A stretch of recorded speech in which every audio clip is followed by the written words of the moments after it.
speech at a press conference by the Center for Democratic Integrity and Leadership, CDIL, over the unsubstantiated claims and smear campaign against FCT Minister Nyesom Wike on Tuesday, July 1st, 2025. Distinguished members of the press and fellow Nigerians, the Center for Democratic Integrity and Leadership, CDIL, wishes to formally address the alarming, politically charged, and highly irresponsible media campaign being waged against the Honorable Minister of the Federal Capital Territory, FCT, Barrister Nyesom Wike, CON.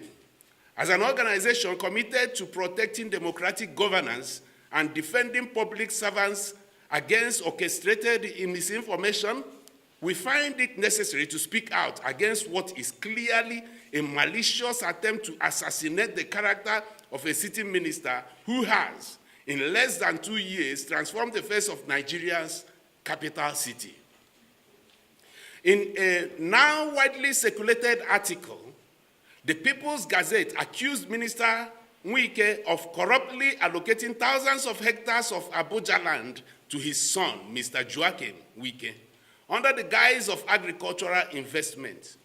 The publication went as far as fabricating dollar estimates, falsely claiming that the lands spread across Metama, Guzape, Gadua, and other districts were worth $3.6 billion and were allocated without due process. This is not journalism. This is premeditated and politically convenient hit job, lacking in both context and credibility. Let us begin with the facts. Since his assumption of office on August 21st, 2023, Mr. Wike has shown extraordinary leadership and administrative rigor. From neglected roads and infrastructure decay to bureaucratic indifference and fiscal leakage, the FCT was a textbook example of government dysfunction. But under Wike's stewardship, the nation's capital has witnessed a rapid, visible, and measurable reversal of these trends. He has revived the long-abandoned renovation of the International Conference Center, now renamed the Bola Ahmed Tinubu Conference Center, and turned it into a world-class diplomatic hub. For years, the ICC stood in embarrassing decline, yet within months, it was not only fully rehabilitated, but re-equipped to host high-level international summits with renewed prestige. This alone is a legacy-defining achievement.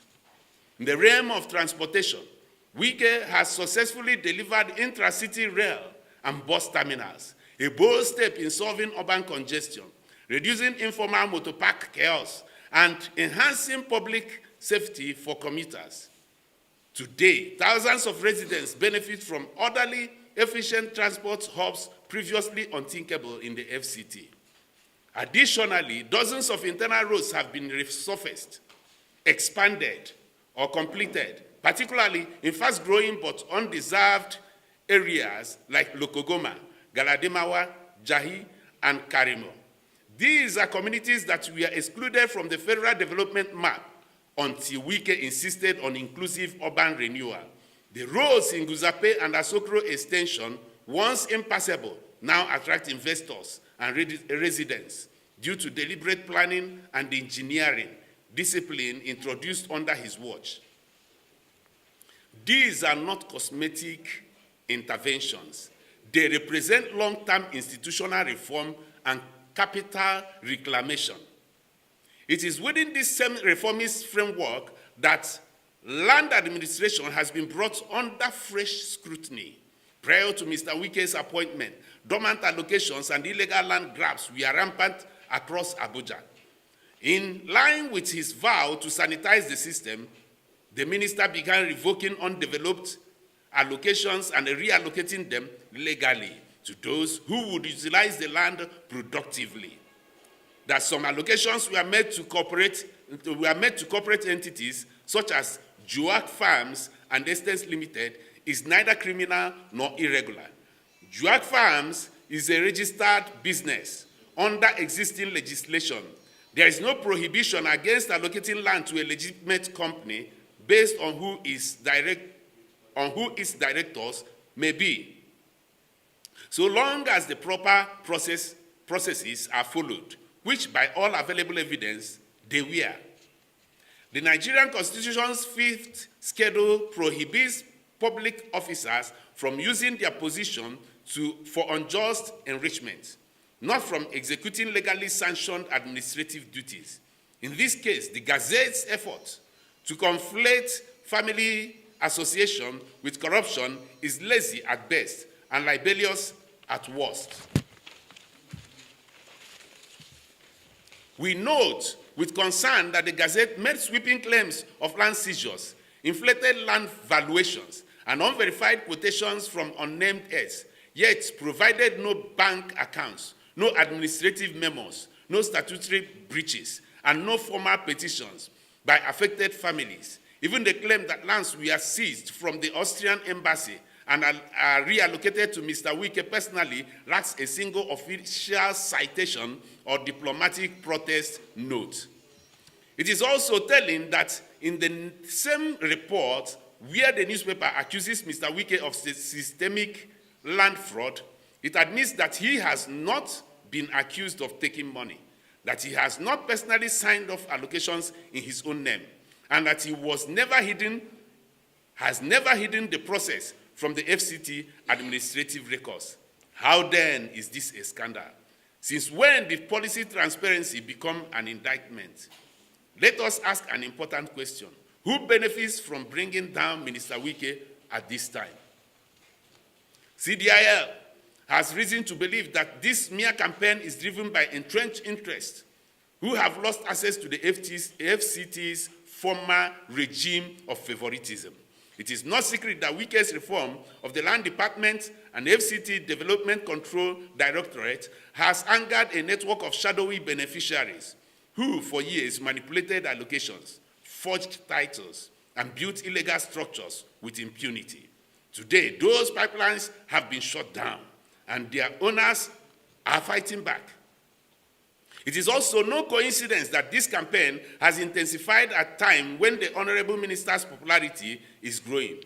His delivery record is undeniable, and his political profile has broadened significantly within the Tinubu administration.